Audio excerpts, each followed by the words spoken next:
الحمد لله رب العالمين، والصلاة والسلام على سيد المرسلين محمد بن عبد الله الأمين وعلى آله وصحبه أجمعين. أما بعد، أعوذ بالله من الشيطان الرجيم. بسم الله الرحمن الرحيم. وإذا مرضت فهو يشفين. وقال النبي صلى الله عليه وسلم: من تمسك بسنتي عند فساد أمتي فله أجر 100 شهيد. صدق الله العظيم.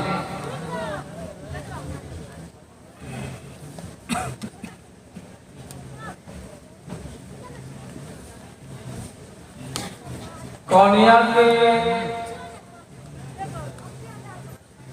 غیور نوجوانوں، بزرگوں، پردہ میں بیٹھی ماں اور بہنیں،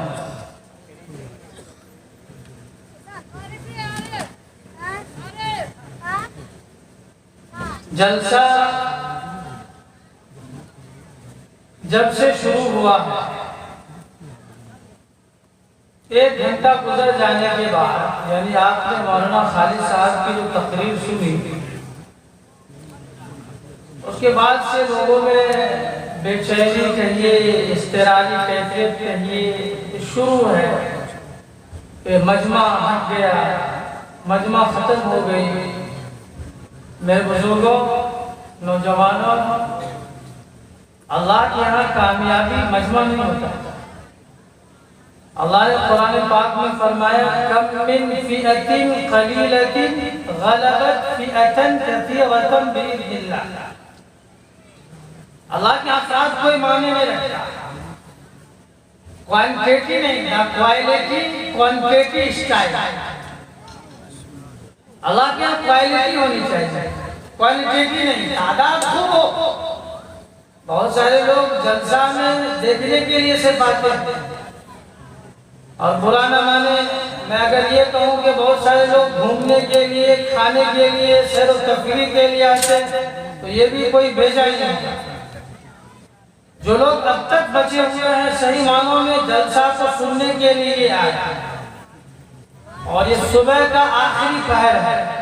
آپ جان رہے ہیں گھڑی میں 2:15 بج رہے ہیں، اور یہ وقت سحر کا وقت، اللہ تبارک و تعالیٰ سے قریب ہونے کا وقت. اسی لیے جو بھی لوگ ابھی بھی پوری رات ادھر ادھر چکر لگائے ہیں، سیر و تفریح سپاٹا کیے ہیں، وہ ابھی بھی اس بابرکت مجلس میں بیٹھ کر جو اللہ کی رحمتوں، اللہ کی سکینوں کا جو نزول ہو رہا ہے، رحمتوں اور سکینوں کے نزول کا فائدہ اٹھائے. چند لوگ اگر اس جلسے میں دیے گئے پیغامات کو اپنے زندگیوں میں اتار آئیے تو میرے بزرگوں یہ جلسہ کامیاب ہو گیا. اور یہ جلسہ کونیا والوں کے لیے، خصوصاً انتظامیہ کمیٹی والوں کے لیے باعث نجات و مغفرت بن جائے. ہمارے یہاں تعداد کی کوئی وقت نہیں ہوتی، ہمارے یہاں جو ہے وہ خلوص کی ہے، اخلاص کی ہے. کہ آپ کے دل میں خلوص کتنا، اخلاص کتنا، آپ کے دل میں اللہ سے محبت کتنی. اسی لیے بہت ساری باتیں آ چکی ہیں. دعا کریں کہ اللہ تبارک و تعالیٰ جو بھی بات کہلوائے وہ ہمارے لیے بھی اور آپ سبوں کے لیے بھی فائدہ مند ہو. میرے بزرگوں، بڑی خوشی کی بات ہے، کونیا جیسی بستی میں جلسہ کا انعقاد کیا گیا ہے. بڑی قربانی ہے حافظ اکرم صاحب کی، حافظ نوشاد صاحب کی، یا اور بھی انتظامیہ میں جو لوگ ہیں، میں ان کا نام صحیح سے جانتا نہیں ہوں، کہ جیسے بستی میں دور دراز علاقوں میں اس طرح کی دینی محفل کو سجایا، میں ان کو مبارکباد پیش کرتا ہوں، یہاں کے عوام کو بھی مبارکباد پیش کرتا ہوں کہ اللہ تبارک و تعالیٰ ان سے ایسے ہی کام لیتے رہے، اور اللہ تبارک و تعالیٰ اس جلسے کی برکت سے اس گاؤں میں خیر شگانی، خیر و برکت عطا فرمائے، دن دوگنی رات چوگنی ترقی عطا فرمائے۔ میرے بزرگوں، میرے نوجوانوں، اللہ تبارک و تعالیٰ نے صحت عطا فرمائی۔ یہ صحت بہت ہی قیمتی شے ہے۔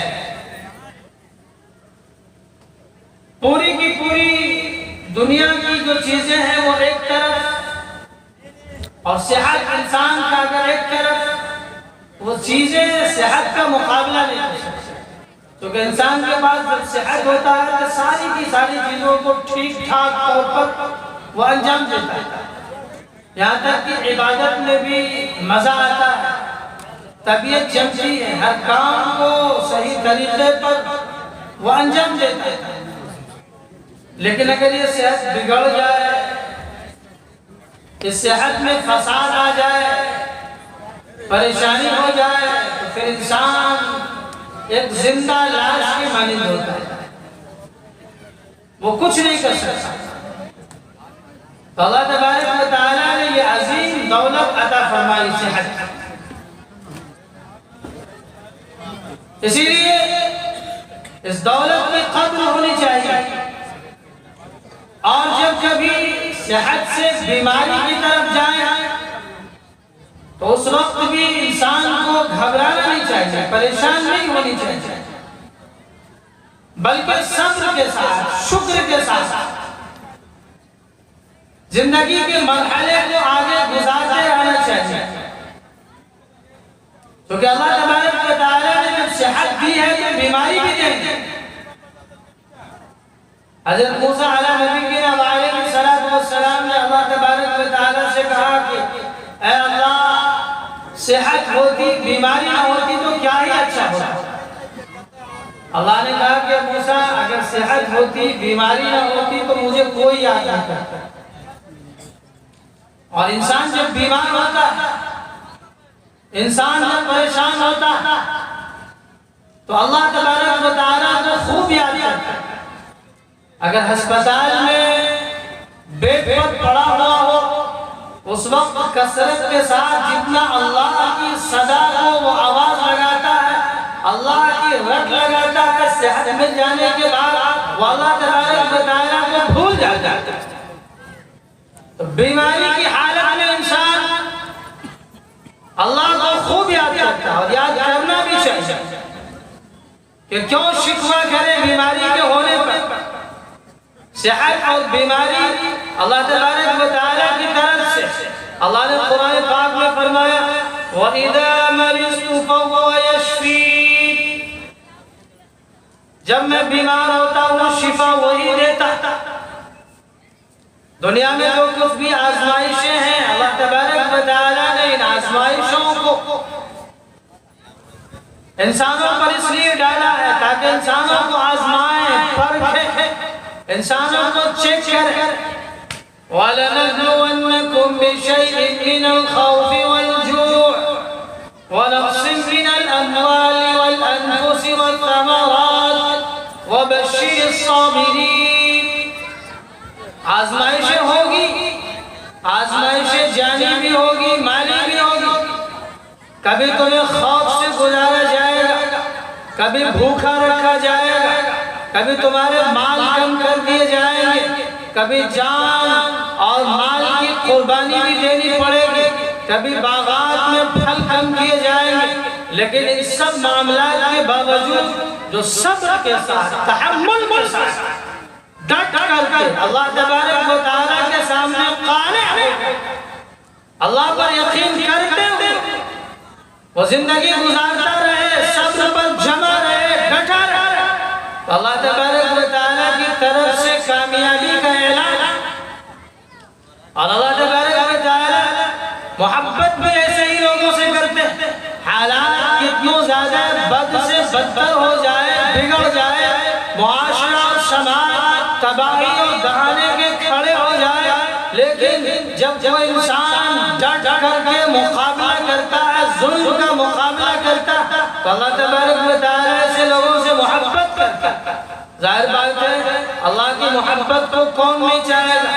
اللہ کی محبت کو حاصل کرنے کے لیے انسان اچھلے گا، کودکے گا، پھانے گا کہ اللہ کی محبت ہمیں حاصل ہو۔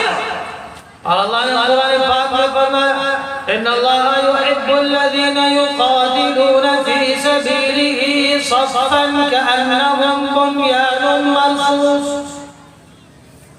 اللہ تبارک و تعالیٰ ان لوگوں سے محبت کرتا ہے جو جنگ کرتے ہیں باغیوں سے، ظالموں سے، سرکشوں سے، اور جنگ کرنے میں ایسے کھڑے ہو جاتے ہیں جیسے سیسا پلائی دیوار،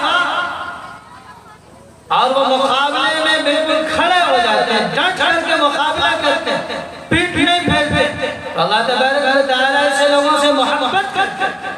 اسی لیے اگر بیماری آ جائے تو صبر کے ساتھ کام لینا چاہیے۔ وَبَشِّرِ الصَّابِرِينَ، صبر کرنے والوں کے لیے بشارت ہے، خوشخبری ہے۔ تو صبر کا دامن کبھی ہاتھ سے نہیں چھوڑنا چاہیے۔ اور جب کبھی بیمار ہو جائے، آپ بیمار ہو جائیں، پڑوس میں رہنے والے بیمار ہو جائیں، تو ان بیماروں کی عیادت کرنے کو بھی ضروری سمجھے۔ بیماروں کی عیادت کرنا، بیماروں کی مزاج پرسی کرنا، فرمایا گیا کہ ایک مسلمان کا دوسرے مسلمان پر حق۔ آج ہم اس سے دور ہوتے چلے جا رہے ہیں۔ آج اگر مزاج پرسی کرتے بھی ہیں، عیادت کرتے بھی ہیں، تو سماج معاشرے کا ایک دباؤ کہ لوگ کیا کہیں گے، محلے والے کیا کہیں گے، گاؤں والے کیا کہیں گے کہ فلاں صاحب نے فلاں کو دیکھنے کے لیے بھی نہیں گیا، عیادت کے لیے بھی نہیں گیا، خیریت کے لیے بھی نہیں گیا۔ نہیں میرے بزرگوں، بلکہ عیادت اللہ کی رضا کے لیے، اس کی خوشنودی کے لیے ہونی چاہیے۔ کوئی دباؤ میں آ کر کوئی عیادت نہیں ہونی چاہیے۔ جب خالص اللہ کی رضا اور اس کی خوشنودی کے لیے جب آپ عیادت کریں گے تو اللہ تبارک و تعالی آپ کے اس عیادت کرنے پر فرمایا گیا کہ جو شخص صبح میں عیادت کرتا ہے شام تک 70,000 فرشتے عیادت کرنے والوں کے لیے رحمت کی دعائیں کرتے رہتے ہیں۔ 70,000 فرشتے عیادت کرنے والوں کے لیے رحمت کی دعائیں کرتے رہتے۔ اور فرمایا گیا کہ بیماروں کی عیادت کرنے والا ایسا ہے جیسے وہ جنت کے باغوں میں جنت کے پھلوں کو توڑ کر کے کھا رہا۔ اور فرمایا گیا کہ عیادت کرنے والے، رات بھر نفل پڑھنے والے، دن بھر روزہ رکھنے والے، اس سے بھی زیادہ افضل قرار دیا گیا۔ جو کسی بیوہ کی، یتیموں کی، مسکینوں کی خیریت لیتے ہیں، حال چال پوچھتے ہیں، اس کی طرف توجہ کرتے ہیں، رات بھر تہجد پڑھنے والے، دن بھر روزہ رکھنے والے، اس سے افضل قرار دیا گیا۔ حضرت جابر رضی اللہ تعالی عنہ ان کا بیان ہے کہ میں بیمار ہوا، جناب محمد رسول اللہ صلی اللہ علیہ وسلم اور حضرت ابو بکر صدیق رضی اللہ تعالی عنہ میرے پاس تشریف لائے۔ میرے اوپر غشی تاری تھی، بے ہوشی تاری تھی۔ جناب محمد رسول اللہ صلی اللہ علیہ وسلم نے وضو فرمائی، وضو فرمانے کے بعد وضو کا بچا ہوا پانی کا چھڑکاو میرے اوپر کیا۔ جیسے چھڑکاو پانی کا میرے اوپر کیا گیا، میں بہتر ہو گیا، چنگا ہوا، بے ہوشی میری جاتی رہی۔ آپ صلی اللہ علیہ وسلم نے بھی عیادت کی ہے، عیادت آپ صلی اللہ علیہ وسلم کی سنت ہے۔ اور جب کوئی بیمار ہوتا تو اللہ تبارک و تعالی بیمار کے قریب ہوتے۔ حدیث قدسی بیان کیا گیا کہ کل قیامت کے دن اللہ تبارک و تعالی بندے سے کہیں گے کہ میرے فلاں بندہ میں بیمار تھا، تم نے میری عیادت نہیں کی۔ بندہ کہے گا کہ خدا بندہ آپ کو بے نیاز ہے، آپ کو عیادت کی کیا ضرورت ہے؟ اللہ تبارک و تعالیٰ فرمائیں گے کہ میرا فلاں بندہ بیمار تھا، اگر تم اس کی عیادت کو جاتے تو تم مجھے اس جگہ پاتے۔ اب اس سے یہ پتہ چلتا ہے کہ بیمار کے پاس اللہ تبارک و تعالیٰ کی قربت حاصل ہوتی، اسی لیے فرمایا گیا کہ بیمار کی دعا قبول ہوتی، بیمار سے دعا کی درخواست کرنی چاہیے۔ میرے بزرگوں، میرے نوجوانوں، اور یہ عیادت کا تو مسئلہ ہے، یہ اسلامی مسئلہ نہیں، اسلامی فریضہ صرف نہیں، بلکہ یہ انسانی فریضہ ہے عیادت کا، انسانی فریضہ۔ آپ کو پتہ ہوگا کالی کملی والے جناب محمد رسول اللہ صلی اللہ علیہ وسلم جس راستے سے گزرتے تھے، ایک بڑھیا آپ صلی اللہ علیہ وسلم پر کوڑا ڈال دیتی تھی، کوڑا ڈال دیتی تھی، لیکن جب ایک دن کوڑا نہیں ڈالی تو آپ صلی اللہ علیہ وسلم اس بڑھیا کی عیادت کرنے کے لیے اس کے گھر تشریف لے گئے۔ اسی لیے کسی شاعر نے کہا، کیا دیکھا گے دنیا نے شرافت کا وہ پیکر،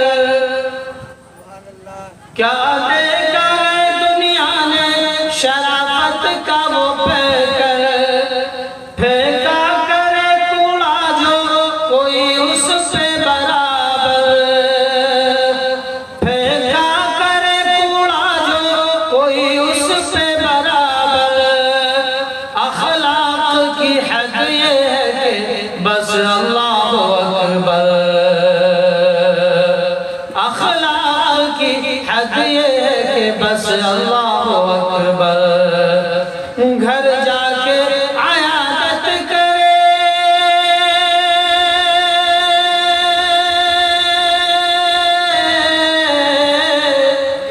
گھر جا کے عیادت کرے، ایسا بھی کوئی ہے وہ میرا نبی، میرا نبی، میرا نبی ہے،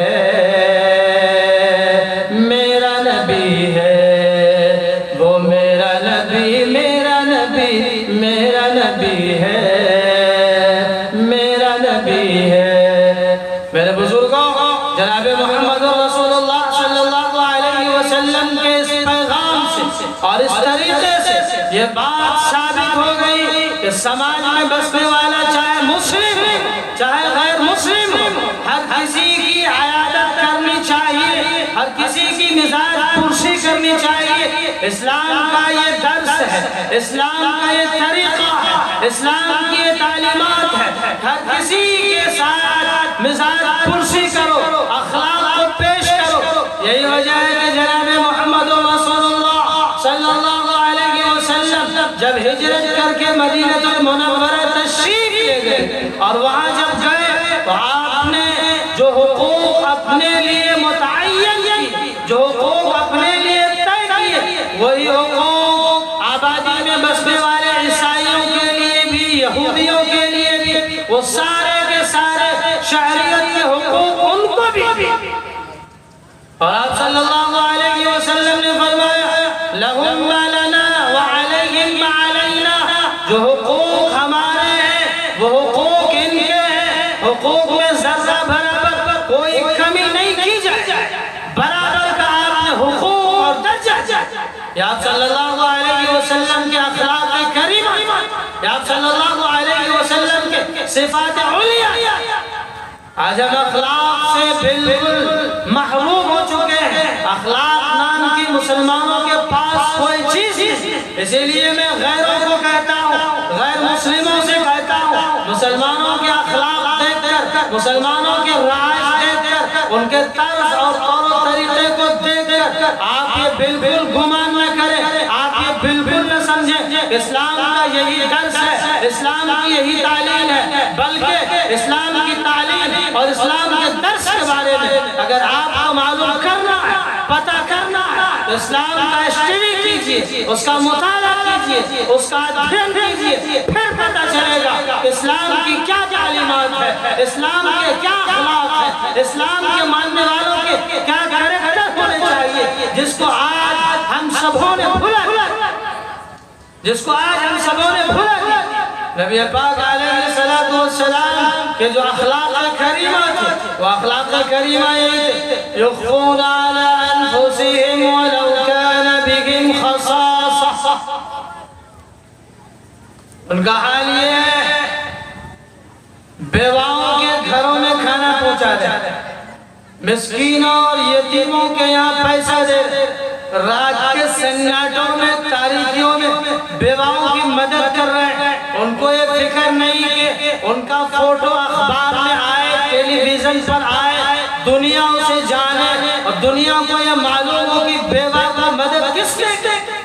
ان کا حال یہ ہے بس اللہ کی رضا کے لیے، اس کی خوشنودی کے لیے لوگوں میں رحمت بانٹ رہے ہیں، لوگوں میں نعمت بانٹ رہے ہیں. وہ کسی میں کوئی تفریق نہیں کرتے، وہ بڑے چھوٹوں میں کوئی تفریق نہیں کرتے، وہ مسلموں اور غیر مسلموں میں کوئی تفریق نہیں کرتے. وہ ہر بھوکے کو کھانا کھلاتے، ہر ننگے کو کپڑا پہناتے، ہر ضرورت مندوں کی ضرورت کو پوری کرتے. وَيُطْعِمُونَ الطَّعَامَ عَلَى حُبِّهِ مِسْكِينًا وَيَتِيمًا وَأَسِيرًا إِنَّمَا نُطْعِمُكُمْ لِوَجْهِ اللَّهِ لَا نُرِيدُ مِنكُمْ جَزَاءً وَلَا شُكُورًا. ان کا حال یہ ہے کہ ان کے جیلوں میں جو لوگ بند ہو کر کے آ گئے، گرفتار ہو کر کے آ گئے، ان کی بھی میزبانی کی جا رہی ہے، مہمانوں کی طرح انہیں کھانا کھلایا جا رہا ہے، اچھا انتظامات کیا جا رہا ہے.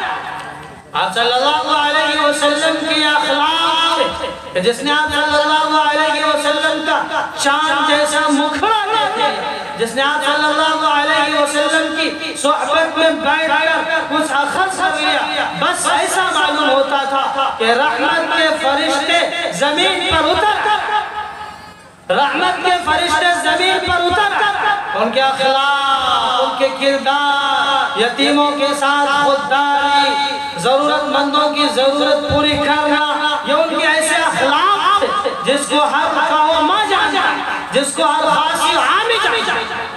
یہی وجہ ہے کہ یمامہ جو اس وقت ریاض کہلاتا ہے، ثمامہ ابن اثال گرفتار کر کے لائے گئے، ثمامہ ابن اثال گرفتار کر کے لائے گئے، ظالم قوم کے سردار تھے، زیادتی انہیں کی تھی. لیکن جب وہ گرفتار کر کے لائے گئے، مسجد نبوی کے ستون سے باندھ دیے گئے. آپ صلی اللہ علیہ وسلم جب ثمامہ کے پاس سے گزرتے تو فرماتے کیف بک ثمامہ، میں ثمامہ آپ کا کیا حال ہے؟ ثمامہ کہتے ہیں کہ ٹھیک ہے، آپ کے لوگ اچھے برتاؤ کر رہے ہیں، اچھے طور پر خیال رکھ رہے ہیں، کھانا کھلا رہے ہیں، دودھ پلا رہے ہیں، لسی پلا رہے ہیں. میں مجرم ہوں، اگر مجھے سزا دے تو میں اس کا حقدار ہوں، اور اگر آپ مجھے چھوڑ دے تو میں آپ کا شکر گزار ہوں. دوسرے دن بھی آپ صلی اللہ علیہ وسلم جب آئے تو آپ صلی اللہ علیہ وسلم نے یہی فرمایا کیف بک ثمامہ، کہ بھائی ثمامہ کیا حال ہے؟ پھر ثمامہ نے یہی کہا کہ ٹھیک ہوں حضور، لوگ اچھے برتاؤ کر رہے ہیں، اچھی طرح سے خیال رکھ رہے ہیں. پھر تیسرے دن آپ صلی اللہ علیہ وسلم جب تشریف لائے تو آپ صلی اللہ علیہ وسلم نے ثمامہ سے خیریت دریافت کی، اور خیریت دریافت کرنے کے بعد فرمایا اطلقوا ثمامہ، کہ بھائی ثمامہ کے بندن کھول. ثمامہ کے بندن کھول دیے گئے، ثمامہ آزاد کر دیا گیا. مسجد نبوی کے باہر ثمامہ گئے، باغ تھا چشمہ، ثمامہ گئے اس باغ اور اس چشمے میں نہایا، اور نہا کر پھر سے مسجد نبوی واپس آیا، اور واپس آنے کے بعد اپنے ہاتھ کو جناب محمد رسول اللہ صلی اللہ علیہ وسلم کے ہاتھ میں ڈال کر اشہد ان لا الہ الا اللہ واشہد ان محمدا عبدہ ورسولہ، کہ میں گواہی دیتا ہوں کہ اللہ کے علاوہ کوئی معبود نہیں، اور آپ صلی اللہ علیہ وسلم اللہ کے بندے اور اس کے رسول. لوگوں کو حیرت ہوئی کہ میں ثمامہ 3 دن تم گرفتار رہے، 3 دن کے اندر تم نے اسلام کا اظہار نہیں کیا، جب تمہیں آزاد کر دیا گیا، تمہارے بندن کھول دیے گئے، اس کے بعد تم نے اسلام کو قبول کیا، اپنے اندر ایمان کا اظہار کیا، آخر کیا وجہ ہے؟ اب ثمامہ نے جو بات کہی یہ بات اصل قابل غور. تو ثمامہ نے کہا کہ میں 3 دن کے اندر اگر اپنے اسلام کا اظہار کرتا تو لوگ یہ سمجھتے کہ رہائی حاصل کرنے کے لیے آزادی کے لیے اپنے اسلام کا اظہار کیا. لیکن جب مجھے چھوڑ دیا گیا آزاد کر دیا گیا میں اپنے وطن واپس جا سکتا تھا. اس کے بعد میں نے اسلام کا اظہار اس لیے کیا تاکہ پتہ چلے کہ میں نے دل کی گہرائی سے اسلام اور ایمان کو قبول کیا. اسلام اور ایمان کو قبول کیا. یا صلی اللہ علیہ وسلم کے اخلاق کریمہ یا صلی اللہ علیہ وسلم کے صفات علیہ یا صلی اللہ علیہ وسلم کے جیل سے چھوٹ کر کے چلے جاتے تھے وہ اپنے دل کو اسلام سے منور کر کے اسلام سے روشن کر کے اپنے سینے کو باہر کر کے نکلتے تھے. اور آج جناب صلی اللہ علیہ وسلم کے امتی ہونے کے دعوے دار ہیں. جناب صلی اللہ علیہ وسلم کی امتی ہے اور اس کا دم بھی بھرتے ہیں. لیکن آپ صلی اللہ علیہ وسلم کے حکموں پر ان کی تعلیمات پر کتنا چلتے ہیں. آج کا ہم نے ویسٹرن کلچر کو مغربی تہذیب و تمدن کو اپنے زندگیوں میں نہیں اتار لیا کہ آج ہمارے گھروں میں جنم دن کے نام پر برتھ ڈے کے نام پر کیا مجلسیں نہیں سجائی جاتی ہے, کیا ہیپی برتھ ڈے کے نغمے اور ترانے نہیں گائے جاتے ہیں. کون سے طریقے کہاں سے لائے اے مسلمانوں, اے دنیا کے غیور نوجوانوں, یہ طریقے یہ آئیڈیل اور ماڈل تم کو کس نے دیا؟ نبی پاک علیہ السلام کی تعلیمات سے منہ موڑ کر آپ صلی اللہ علیہ وسلم کے حکموں کو چھوڑ کر آج مغربیت کی طرف کیوں بڑھ رہا ہے؟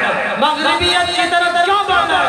آؤ آپ صلی اللہ علیہ وسلم کی تعلیم کی طرف, اسلامی شریعت کی طرف, اسلامی کلچر کی طرف, اسلامی ثقافت کی طرف, تب پتہ چلے گا اسلام کا درس کیا ہے, اسلام کی کیا تعلیم ہے. آج لوگ رونا رو رہے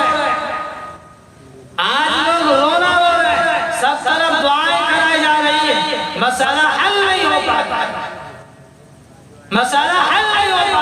چھوٹا سا ملک اسرائیل مسلمانوں کو دردرا رہا, مسلمانوں کو ذلیل و خوار کر رہا, تباہی و بربادی کے دلدل میں دھکیل لیا. اور مسلمانوں کے پاس اپنے ممالک ہیں, تعداد ہے, دنیا کا کوئی خطہ, کوئی گوشہ, کوئی علاقہ ایسا نہیں ہے جہاں مسلمان نہ بس سکتے. لیکن آج ہماری حالت کیوں بنی؟ آج ہماری حالت بد سے بدتر کیوں ہو گئی؟ کیا ہم نے کبھی غور کیا؟ نہیں غور کیا. میرے بزرگوں, نوجوانوں, میری ماں بہنوں, ہم نے غور نہیں کی. آج ہم نے نبوی تعلیم سے اپنا رشتہ توڑ دیا. آپ صلی اللہ علیہ وسلم پر جو کتاب قرآن پاک کا نزول ہوا اس کتاب سے اپنا رشتہ توڑ لیا. اس کتابوں کو طاقوں میں سجانے کے لیے, اس کتاب کو بیٹیوں کے شادی کے موقع پر جہیز میں دینے کے لیے صرف سمجھ رکھا کہ یہ طاقوں میں سجانے کے لیے یا پھر بیٹیوں کے جہیز میں دینے کے لیے. قرآن پاک میں جو تعلیمات دی گئی ہے, قرآن پاک میں جو احکامات دیے گئے ہیں, اس سے اکثر و بیشتر مسلمان غافل ہیں. تعلیمات و احکامات کو جاننا چھوڑیے, قرآن پاک کو صحیح مخارج کے ساتھ, صحیح انداز میں, صحیح لحن کے ساتھ کتنے نوجوان اور کتنے بزرگ قرآن پاک کی تلاوت کر سکتے ہیں. صحیح سورہ فاتحہ کی تلاوت نہیں کر سکتے.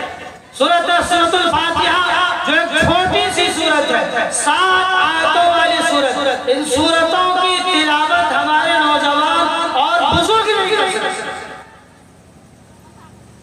لیکن دیکھیے اپنے علاقے کے پروفیسر کہلا رہے ہیں, ڈاکٹر کہلا رہے ہیں, علامہ کہلا رہے ہیں, چنی اور چنا کہلا رہے ہیں, لیکن قرآن پاک کے پرائمری کلاسز میں, نرسری کلاسز میں داخلے کے مستحق ہیں.